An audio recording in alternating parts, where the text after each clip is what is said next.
Hello, in this video I want to talk about the 4 no's to freedom. 4 things that you can start implementing today to help you take control of what you want from the divorce and not be manipulated into one that doesn't work for you.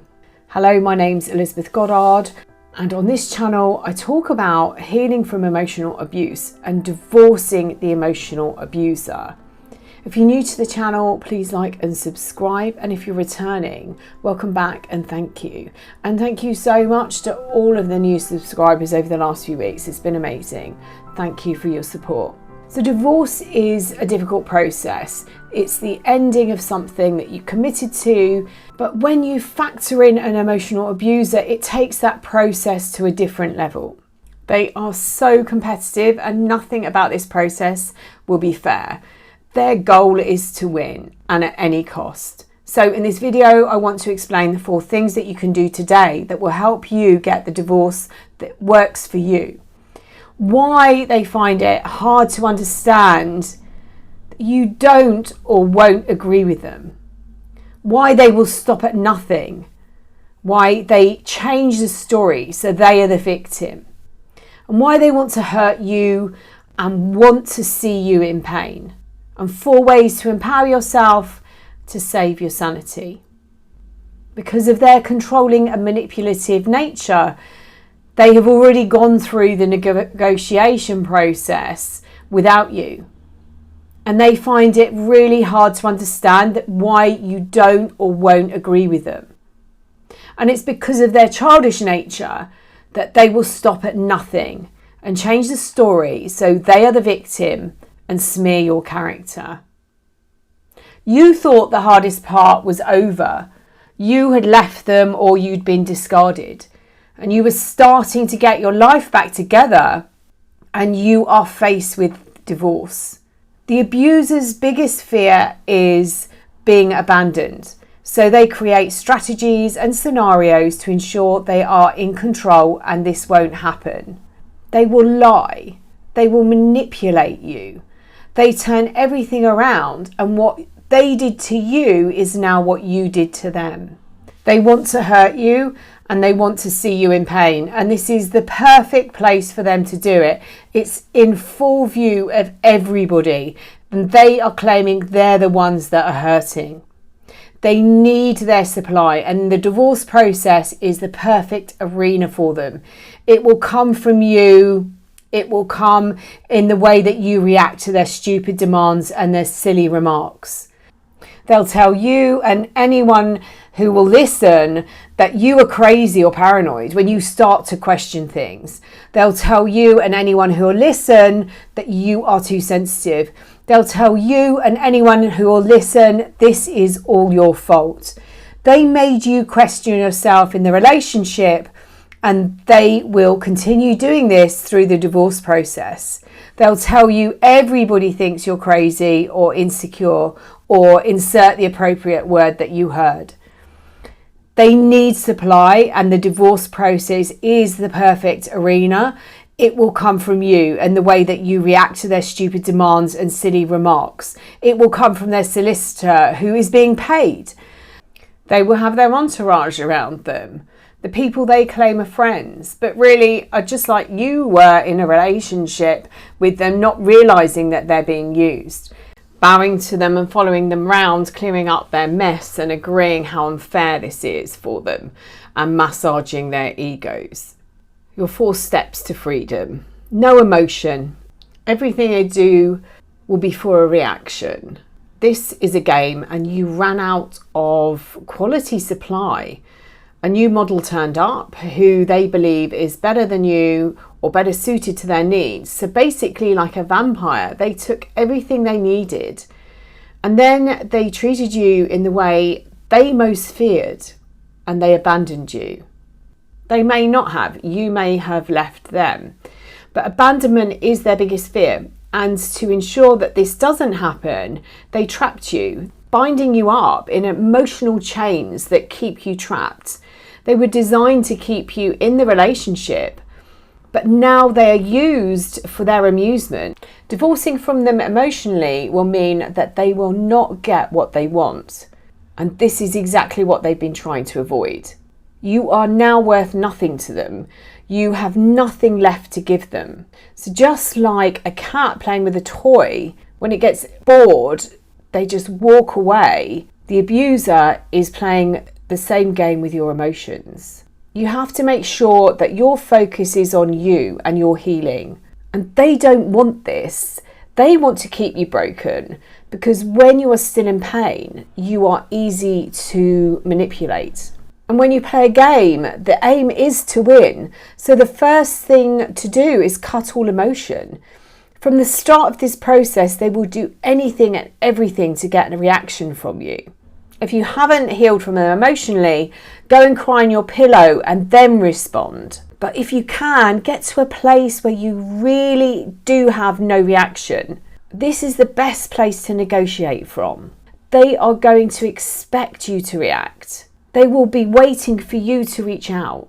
This is about power and control, and they are always looking to validate how powerful they are. If you are still trapped in their bonds, the craving for their attention is going to be huge, and you are going to need to be strong. You need to break these cravings, but they don't want you to do that. So the better way to deal with the divorce is to heal first and then negotiate. Because as soon as you start to recover and you start flexing your empowerment muscles, they know they're going to lose something. And if you're not quite there and you still do have some emotion, can you breathe through it? Or use some grounding techniques to help you. The second no is no oversharing. Oversharing has perhaps increased with social media, so step away from that. They are slippery little suckers, and even if you manage to block them, they somehow find a way of discovering what's going on. If you do feel the need to let everyone know what's going on and start typing your post, allow all the emotion to flow out. But before you post it, change the settings and edit your audience and select only me. Also check in with your communication and see what you are sharing with your solicitor or with their solicitor. I want you to think how this looks.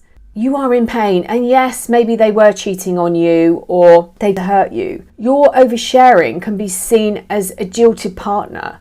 Hell hath no fury like a woman scorned. They are actors and they perform, and they have built up an image of you, and they have their flying monkeys. They're ready and waiting to attack your personality or your character. You know who they are, and over time others will be treated in the same way, but at the moment they are feeling safe. The court process isn't set up to deal with this, so although it might feel good in the moment, you might regret oversharing, and keep reminding yourself that they want you to react. They want to prove how crazy you are, or how crazy they've been telling everybody that you are. And the third no is no defending. As part of their game, they will accuse you of things that aren't true, or they will fabricate the truth. Don't defend yourself. Don't give reasons why, and don't respond if you don't need to. This is a distraction tactic. It is commonly used in politics, where they eagerly push through new policies and laws when the public are being distracted by a big news story. If you are distracted by something and you focus on defending it, you might be missing something important that they are hiding. But more than anything else, your focus should be on you. And the fourth no is no justifying your behaviour. Again, it's similar to number 3. Don't fall for their games. This is another distraction technique. They will suggest all sorts of things and all sorts of reasons you are behaving in the way you are. They won't like it if you start to set boundaries and start to gain back your power. What you need to be aware of is right at the beginning of this process, it might have been at the time you were separating. It might have been when they were planning their exit. It might have been much earlier than that. But they had a meeting. And at this meeting, there was just one person present, themselves. and they planned what they were going to do and how this was going to happen and how it was going to play out.